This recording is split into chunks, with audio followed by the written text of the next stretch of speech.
And the threats to our nations, they don't sleep. They're watching our every move. Iran, Russia, China, North Korea, ISIS, Al-Qaeda. They may be watching this right now. Our military should not be mistaken for a cable news gabfest show. We don't care what you look like. We don't care who you voted for, who you worship, what you worship, who you love. It doesn't matter if your dad left you millions when he died or if you knew who your father was. We have been honed into a machine of lethal moving parts that you would be wise to avoid if you know what's good for you. We will not be intimidated. We will not back down. We've seen war. We don't want war. But if you want war with the United States of America, there's one thing I can promise you, so help me God. Someone else will raise your sons and daughters.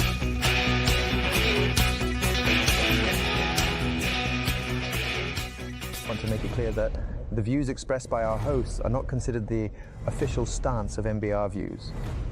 Remember, this is all about having fun.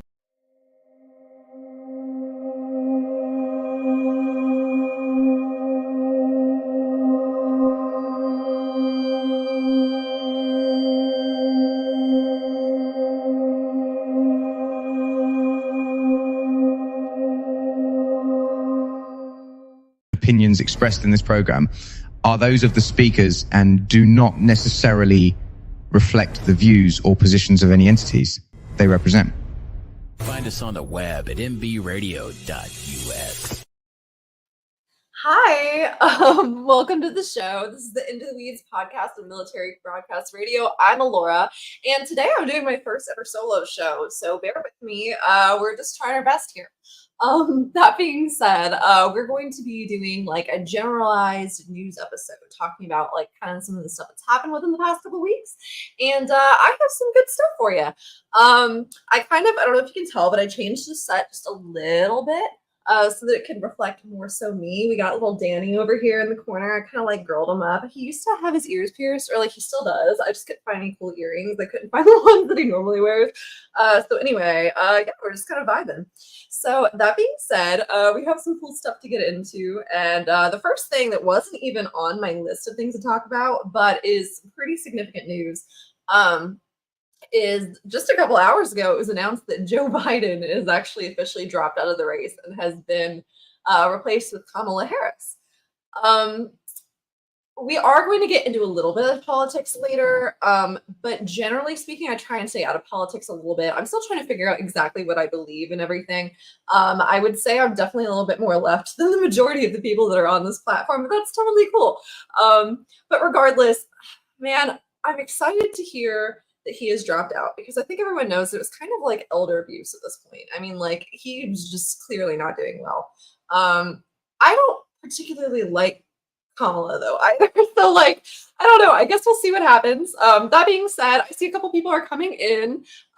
This is my first ever solo stream, so wish me luck. If anybody wants to comment on anything or call into the show, I think we have a call-in number. I'm not quite sure. But regardless, I'm going to be paying a lot more attention to the comments this time since I don't really have anybody to bounce my ideas off of. But yeah, anyway, let's just kind of get into it. So yeah, as I said before, Joe Biden dropped out of the race, so we'll see how that goes. I really am just scared for America, literally, no matter what happens. So yeah, we'll see. We'll see how everything goes. That being said, let's see. So the first thing that we're going to be talking about today, it's probably the thing that I have the least amount to say. So we're basically just going to watch a video on it. But there was a new discovery on Mars. Mars. Let's see. From the surface of Mars was an accident. The Mars Curiosity rover drove over this rock and crushed it, and inside were these yellow crystals. So obviously the rover did a 180 and then used an instrument on its arm to figure out what this is. Turns out this is elemental sulfur, which is just pure sulfur, which has never been found on Mars before. And elemental sulfur only forms in very specific regions on Earth, like volcanic regions or in sour gas reservoirs, which is obviously not where this rover found this rock. This area is not not volcanic, but there is evidence that it had floods and avalanches in the past. But it gets weirder because the rover looked around and it saw other rocks that looked just like the one it crushed. In fact, a field of them. It is probably surrounded by elemental sulfur. And scientists don't know why it's there, how it got there, or what it means. This is where that field is on a map of Mars, and some good news, even though sulfur is known for smelling like rotten eggs, this shouldn't because it's pure sulfur, and pure sulfur doesn't have a smell. Okay, so I don't really have much to comment on that, but I just saw that as I was preparing for the show earlier. It wasn't one of the things that was supposed to be in the show. And I was like, oh my God, a new Mars discovery? I'm not much of a science girly, but anytime, so I couldn't exactly explain to you everything that's happening there. That being said, I always think it's super cool whenever there's a new discovery in outer space, and I think it's something that's worth mentioning. But I don't really have much to say on it. So I think we're just going to roll on to the next topic. Okay, so I know that I said I don't really get into politics much, which is going to remain true for the most part. This next segment is a bit political. That being said, it's pretty neutral, and it's something that's not really going to affect any of us. So I think it's safe for us to dive into. That being said, Krist Novaselic from the band Nirvana. He was the bassist, and he's had a couple other side projects and stuff. He was a Democrat for several years, and then he started running with an independent party. I think he's kind of floated around a little bit. Most recently, he was a part of the Forward Party, and from what I understand, they don't lean left, they don't lean right, they just go forward, and that's kind of what they were dealing with. For the record, I have not done much research into what that party is, but he has decided to open up his own new party, and it really only affects the state of Washington. So if we have any Washington viewers here, this will be something that you might want to get in on. Like I said before, Krist Novaselic from the band Nirvana, he started a new party called the Cascade Party of Washington. And if I remember correctly, I think it has to do with Cascade Mountain Range that's in Washington. And so, yeah, he basically, let's see if I can find video real quick. And I totally forgot. I'm going to have to like pause and start all these dang videos. Let's see. I'm trying not to have dead air, but I lost the one I'm trying to look for. I think it's it. Oh, come on. Okay, this is Hello, I'm Krist Novaselic, and I'm inviting you to a new kind of political party. The Cascade Party is innovative with our use of private social media with political association. And check out our platform. The old parties are losing it. The time is now to build a new party. Let's work together to build our future. We need 1,000 valid signatures for the state to recognize us as a bona fide political party. Click on the link above and sign our digital nominating petition. The Cascade Party does not want to be on the 2024 Washington presidential ballot. We've informed the state about this. As this situation develops, we still need to gather signatures.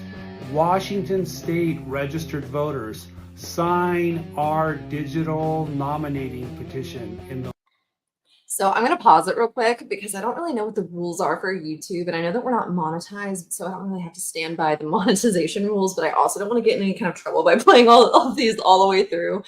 This one should be fine, but we do have a news clip that's going to be coming up in a second, so I'm going to be adding my commentary as possible, or as needed. That being said, so technically speaking, I believe that Krist actually is on the ticket for presidential candidate, but this is only in Washington. The Cascade Party is only in Washington. And from the research that I've done, it seems like they're really just trying to make a wave and make a political movement in the state of Washington. They're trying to better that state. And they're really not worried about the rest of the world at the moment. They're just starting there. So he was kind of saying in an interview that I had watched, he's like, it's kind of dumb that I'm running for president, but only in the state of Washington, because clearly no matter how much support they get, they're not going to get enough support to make any kind of a difference. So they are trying to actively fight against that.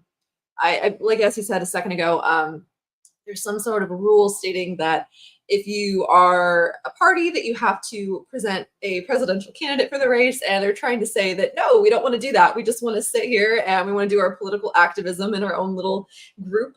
And yeah, no, they're kind of fighting against that. So let's let him finish talking. Link above. We have to collect signatures now, as the state won't give any new party the opportunity to collect signatures to qualify until 2028. There's information on our site explaining this confounding rule.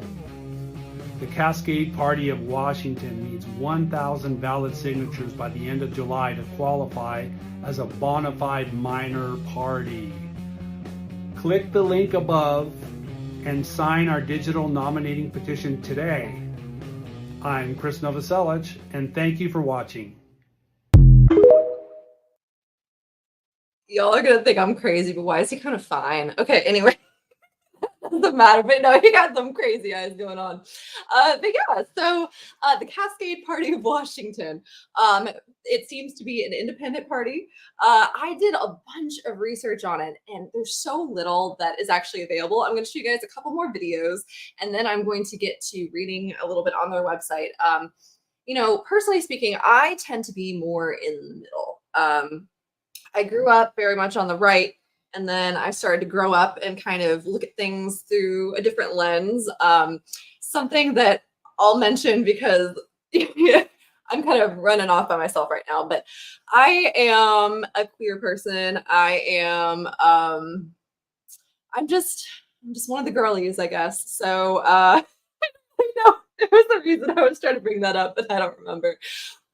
Anyway, sorry, I'm a little bit nervous being on here.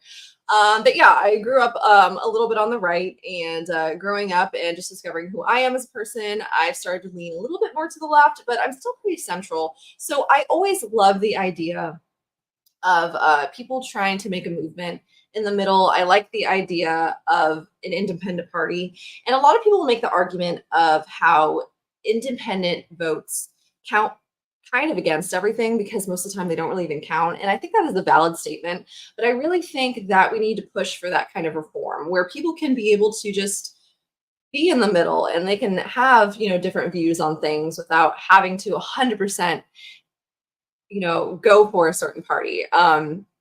I really just think that the Republicans and Democrats are two wings of the same evil bird, and it's unfortunate, but it is what it is. So while I know that he is not the answer to all of our problems, unfortunately, I always like to support people that are going for something different.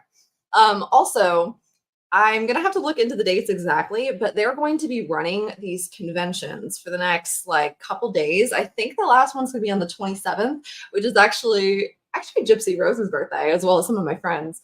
But yeah, so on the 27th, which should be next Saturday as of the time of this recording, should be the last convention that they're holding. And the conventions that they're holding, they created a band called the Bonafide Band. And I'll play a little clip for you here in a second. But basically, they're just holding music. They're just holding concerts, and you can go, you can pay a little bit of money for some of them, and I think a couple of them are free. Some of them are all ages, and then some of them are 21 and up, but I'm not sure what the ones for this week are. But if you want to go see somebody who is in Nirvana and you live in the state of Washington for $15, absolutely go. If you want to go to these conventions, they're not requiring you to sign these petitions, and they're not even going to be talking about politics. They really just want to gather everyone together and create a community. So I think that's kind of cool. So I'm going to play a little bit of the Bonafide Band.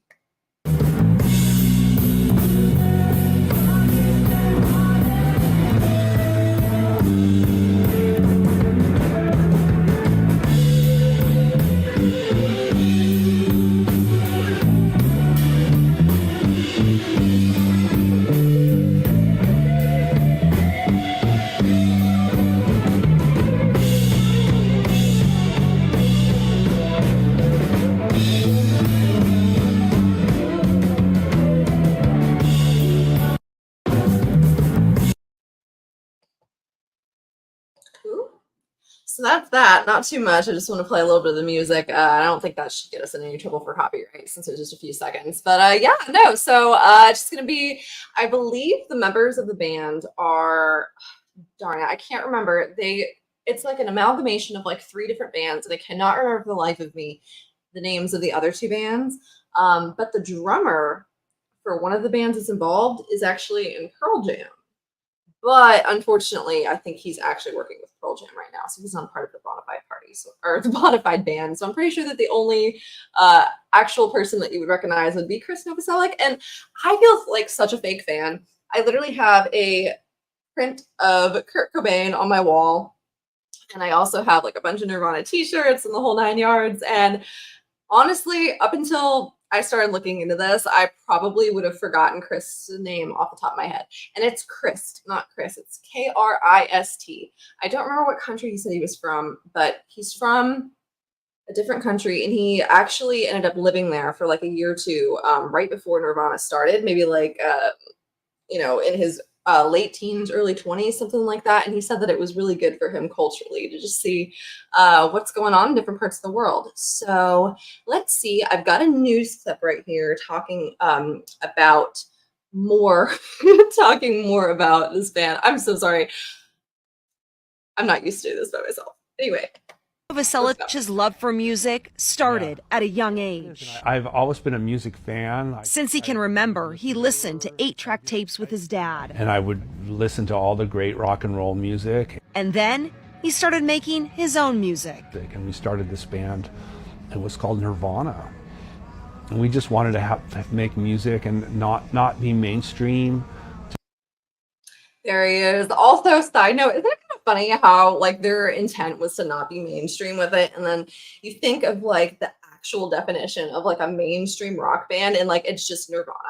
I don't think he mentions this in this particular interview, but I've seen other interviews of him where he'll talk about how he'll literally just go to Walmart and he'll see like 2 or 3 people in Nirvana shirts, and he'll come up to them and he'll be like, "Oh my God, I love your shirt," and they'll be like, "Oh my God, thank you," and then they're just gonna go on with their day.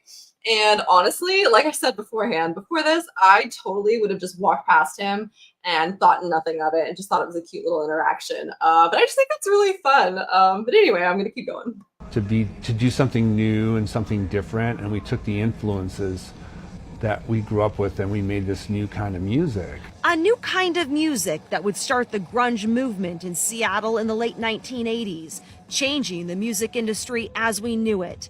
30 years after Nirvana ended, Novaselic is again trying to break the mold, this time with a new political party. Cascade Party is about empowering people, and there's new tools, communication tools to do that, and we're excited about that. So I can't remember the name of the book off the top of my head, but in some of the articles that I read, Krist was talking about how there was a book that came out that basically said that whoever the media and social media can relate to, whatever political party or political candidate that social media can relate to and get people on their side, those are the parties that will have the most influence, which sounds like a pretty basic statement. But basically, he went into this whole entire creation of this party with that thought in mind, and they actually have their own social network, and it runs through, let's see if I can find it.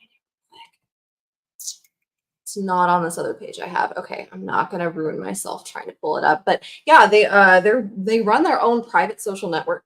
And so basically, if you live in the state of Washington, you can just join their social network, and you can join their party, and you can become a candidate for any sort of thing that you want to run for. And yeah, let's see. Let me get back in here.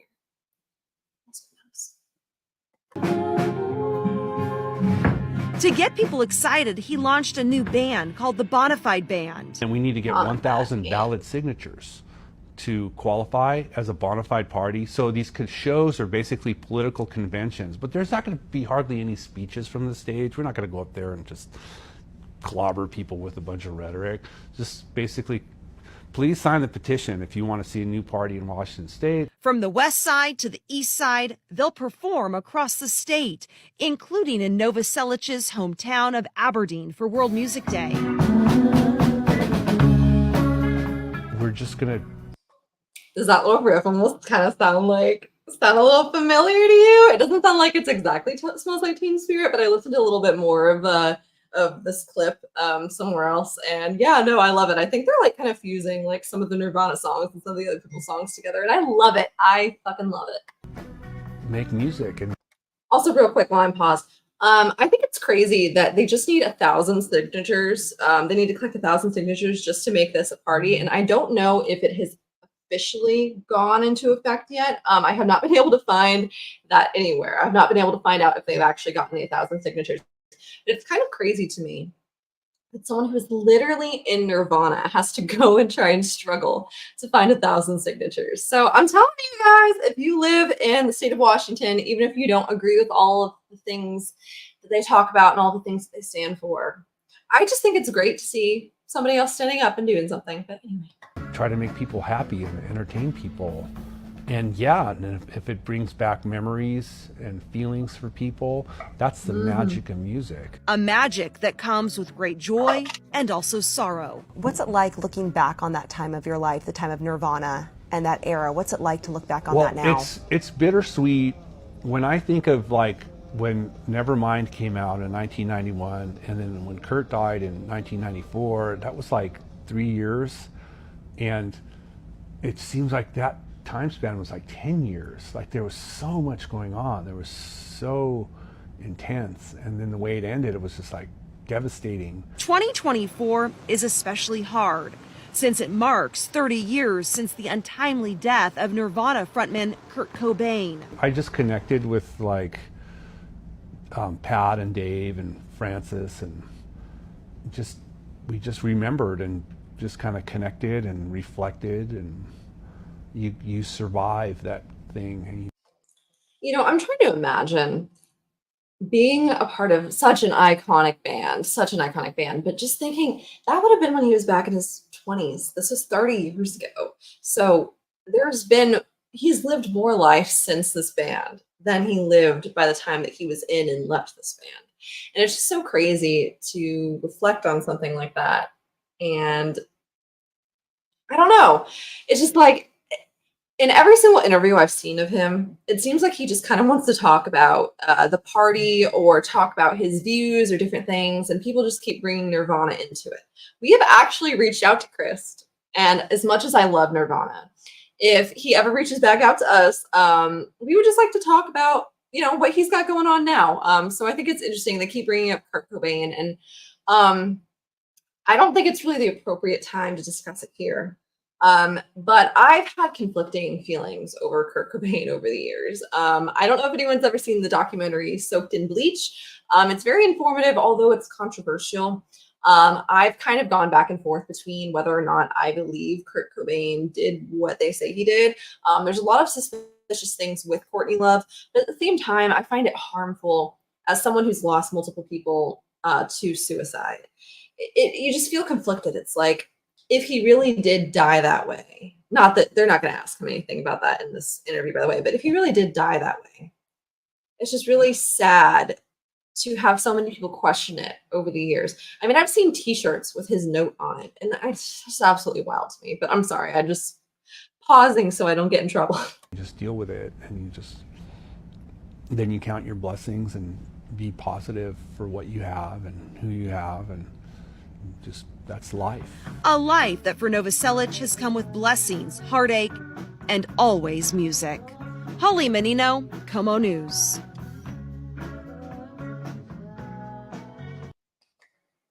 Okay, that's that. So yeah, Krist Novaselic. He's got the Cascade Party of Washington. Now let's see if I can. Okay, this is a direct thing from their platform. Let's see. It's going to be cascadeparty.org, and it just kind of goes over their platforms and the things they believe. Something that I think is worth highlighting is they speak a lot about the homelessness in Washington and really everywhere else, but specifically Washington, because this is a Washington party. That being said, okay, let me read exactly they say. So under social good, it says, we understand, appreciate, and promote wealth creation and success. We recognize the role markets and trade's role in our prosperity. We also know that government can prevent the abuses of capitalism and promote long-term desirable outcomes with education, research, and environmental sustainability. Government has an obligation to find solutions to poverty and homelessness. We support urban density and an efficient building permitting.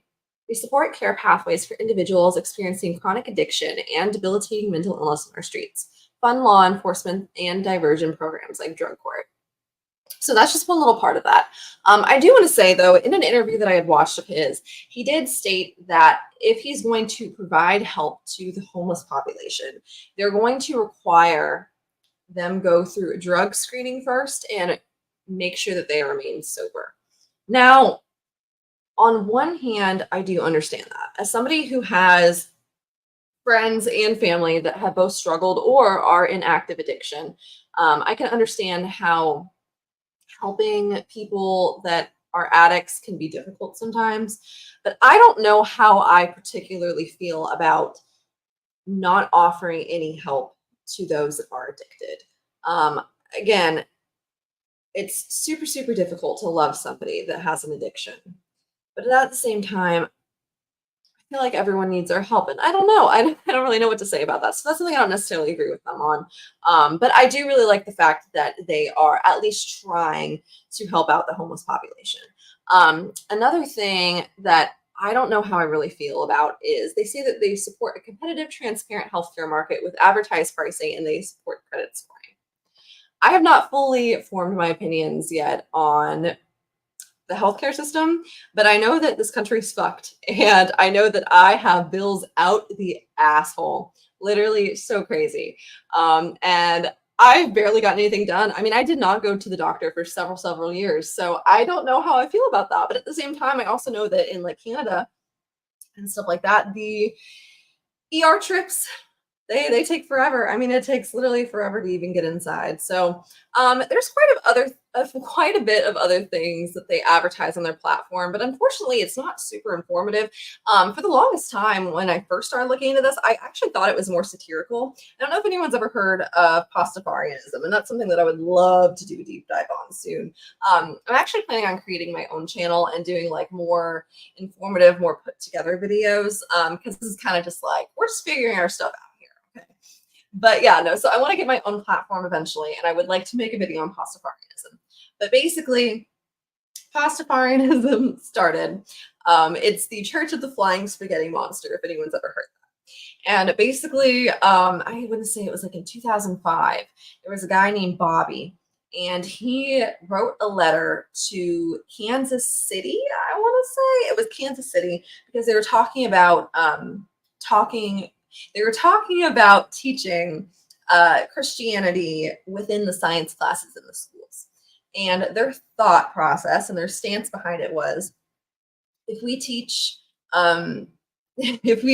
Christianity within the science portion of the school, we should also teach any other religion that wants to be a part of, the whole thing. And so basically he just went to this whole thing about how there's a flying spaghetti monster and how he rules the world, touching us with his noodly appendage. And I actually have the Gospel of the Flying Spaghetti Monster book. I have a Flying Spaghetti Monster t-shirt. So like I am in deep with this. It's just been a minute since I've really looked into it. But basically I thought it was kind of satirical like that. It was more so to prove a point. Like, we can make this party, so we will make this party. But after doing a little bit more research, it actually looks like there's something behind it. There's substance behind it. And they're actually actively trying to make a change in their area. So I can always respect trying to make an active change. That being said, I think I've said all that I have to say about the Cascade Party of Washington for now. But go ahead, look it up for yourself, see what they're all about if you have any curiosities. I was also super shocked to see they only have like 5,000 followers on TikTok. And all the videos that I showed you, they have very few views, very few likes. And there was another video that I had loaded up, but I wasn't able to actually get on here.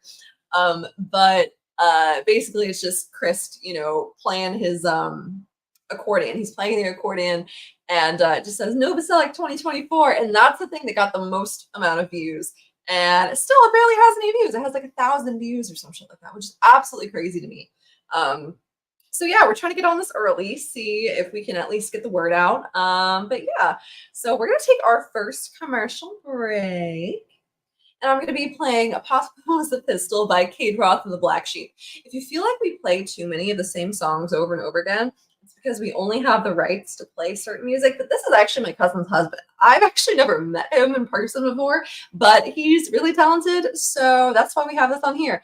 And you probably have to talk to Joel, who is the guy who runs this whole entire thing, to make sure. But I'm pretty sure if anyone has a band, they make their own music and they want to be on some podcasts, you can reach out to us and we might actually be able to put your stuff on here. So that being said, let's go ahead and take our break.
opinions expressed in this program are those of the speakers and do not necessarily reflect the views or positions of any entities they represent.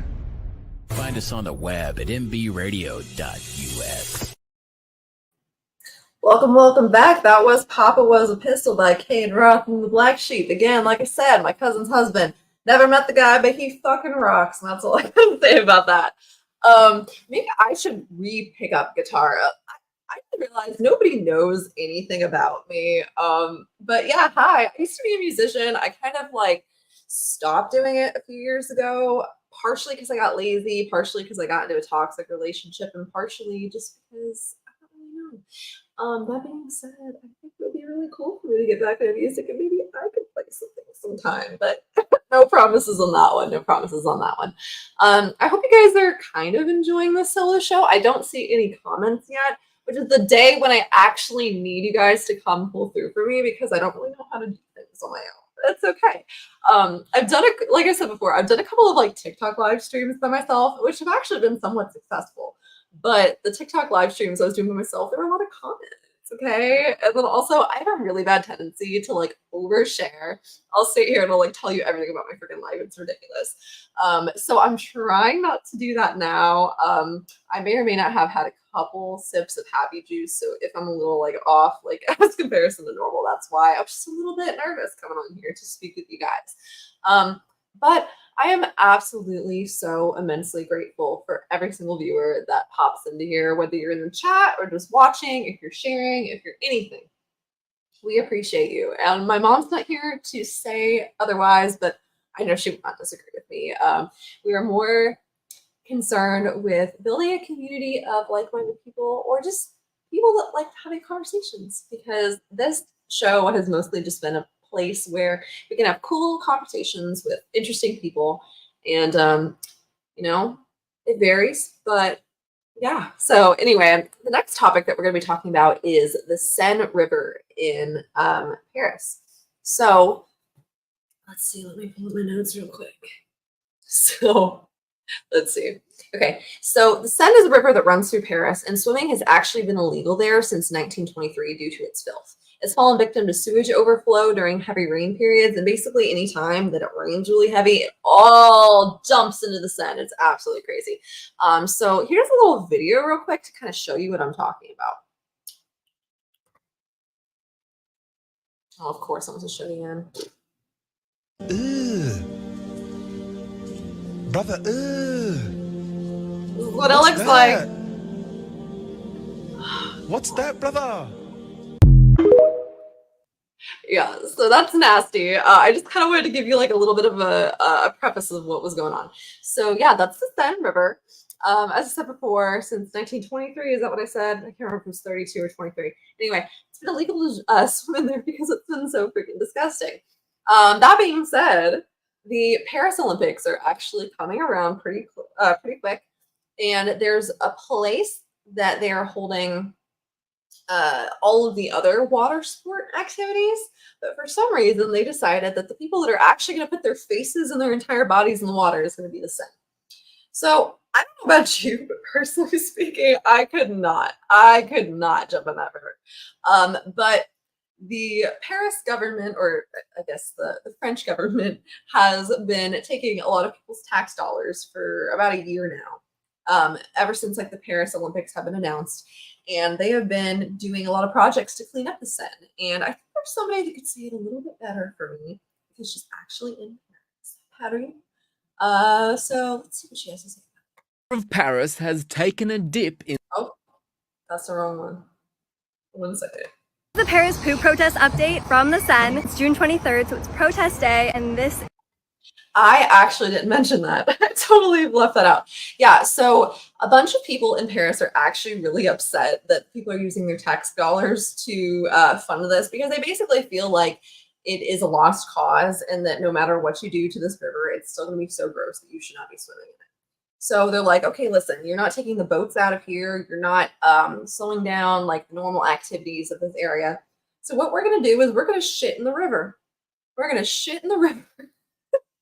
We're going to shit in the river, and you guys are just going to have to deal with it. And we're going to make it even more difficult. Any cleanup efforts that you guys have gone forth and tried to achieve, yeah, we're just going to completely X through that, and we're going to shit in the river. So that's why she's saying the Paris poop protest. Let's continue. Is what the Seine looks like. The Paris Olympics start in 1 month, and the Seine is supposed to be swimmable for the water. I mean, literally, look at that. Look at that. I don't remember when the video I just played was actually recorded and posted, but look at that. This was a month ago. Events, but after spending over €1 billion, it is still full of bacteria and sewage. The French are obviously very upset that their money has gone to waste, and nobody in Paris wants the Olympics to happen here because it's super disruptive to everyday life and has cost too much money. The president, Emmanuel Macron, and the Paris mayor, Anne Hidalgo, said they'd swim in the Seine to prove it's clean on June 23rd, which is today. And so in the true French protest way, citizens decided to poop in the Seine to show their anger and contaminate the supposedly clean water. They had a website and a hashtag dedicated to it. Was it probably a joke? I mean, look at that. I mean, you don't have to go to the bathroom in that to, I mean, look at that. That is not clean. There's absolutely no way. Yes, but did some people do it? Maybe. But today is June 23rd. What does it say? June 23rd. Oh, she literally said June 23rd. I was trying to read the little thing. Okay. Yeah, June 23rd. So that was the 23rd. And what did she say? The 25th or something was when the mayor was supposed to swim in it. Didn't end up happening. Can't even imagine. That's freaking crazy. Anyway. And the Seine is not ready at all. The swim has been postponed to the week of July 15th. I don't know if anyone pooped in it today. I didn't wait around to watch, but as you can see, they've already built stands for people to watch the opening ceremony and the swimming events in the river, so they seem confident. It's been illegal to swim in the Seine since 1923, so I'm not convinced, but stay tuned for Olympics updates this summer from me while living in Paris. Oh, literally crazy. Literally crazy. So, as stated, no, the mayor did not end up going swimming in that. But what was it? A couple days ago? I'll just show you. Fulfilling a promise to show that the river is clean enough to swim in during the 2024 Olympics. Daily water quality tests in June revealed unsafe levels of E. coli bacteria in the famous waterway. The Seine will host several open water swimming events during the Games, including marathon swimming and the swimming legs of the triathlons. So yeah, you just saw Parisian Mayor Anne Hidalgo, I think that's her name. Yeah, she did eventually end up swimming in the Seine, and oh my God, looking at that happening, what a brave lady. That's all I can say. I want to wait a couple days and see if she gets like any kind of infections or pink eye or something like that, because I literally cannot fathom doing something like that. And it's crazy that they literally just wasted all these people's tax dollars. And I wonder how the Olympians feel about this, how the Olympic swimmers feel about this, because personally speaking, could not be me. But yeah, so I know this has been kind of a boring show today. I've only had a few viewers, which is totally cool. And no comments. I mean, come on, guys. I thought we were gonna like have a little party here together, but that's fine. It's fine. So anyway, I'm probably actually going to call this a little bit early just because I've already prepared a couple different things to talk about and I don't have somebody to bounce my ideas off of. But that being said, I still so much appreciate every single last one of you guys who stuck through it with me. We're having a good time. And maybe I'll go like live on TikTok a couple times to try and like get myself back in the groove. So I mean, I've kind of been out of this for like a minute. I've always wanted to start my own YouTube channel, but I've kind of just been very distracted in life recently. And I was like, I don't really know if I want to put the effort into it. So my mom comes to me one day and she's like, hey girl, like, you know, this podcast that I've been talking about starting for like literally ever. Well, I have an opportunity to do it with an actual like organization, which is MBR. Thank you very much for all of your help. And she asked me if I'd be your co-host. So I was like, yeah, sure. What's up, girl? I got you. So I'm mostly just gonna pop in here and I'm just here for like comedic relief or whatever you want to say. I guess I haven't been very funny today. But anyway, yeah, I'm just here to like have her bounce her ideas off me and vice versa. And that's really the extent of what this has been. So I'm just here chilling. I'm trying to figure the whole thing out. I really do enjoy content creation, and there's a lot of things that I want to bring forth to you guys in the future. So I really hope that you will stay with us and stay with me. We appreciate every single last one of you guys. And yeah, I mean, don't really have that much to say other than that. So I think I'm gonna call it. I don't know. I think this is it. Anyway, much love to everyone. Please join us next week. My mother should be back, so hopefully it'll be a little bit better. But I hope it's at least a little bit more. I feel like it was a little more structured than normal because I did have some videos, and I finally figured out how to do that. So hopefully when I'm back with my mother, we can kind of just like do the whole thing. So anyway, much love. Thank you so much for tuning in, and thanks for watching my first solo show. Danny says bye too. Bye, bitch. That's the show for today, everyone. Thanks for listening. We'll be back next week with an all-new show. And remember, you can listen to us again and again. The podcast of this radio show is available right after we go off the air tonight, anywhere that you can get your podcast episodes. And thanks for joining us today. I'd like to take a moment to talk about something close to my heart. Military Broadcast Radio is doing incredible work to support our veterans and bring their voices to the world. They rely on your generous donations and your dedicated volunteer hours to make it happen. I encourage you to consider supporting NBR in any way, form that you can. Use this QR code that's attached to the picture, or you can go to our website at mbradio.us. That's Mike Bravo Radio.us to learn more about how you can donate or volunteer even just an hour a week from your home. Help make a difference in the lives of our veterans, because once again, we're all here for you and not for us. We're giving our veterans a voice.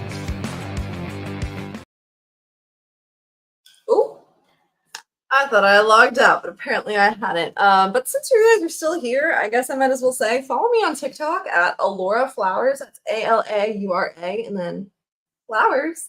Yeah, so follow me, and maybe I'll go live there. Maybe we'll have like a good ass time. Again, sorry, this is a bit of a mess, but I love you all. Bye.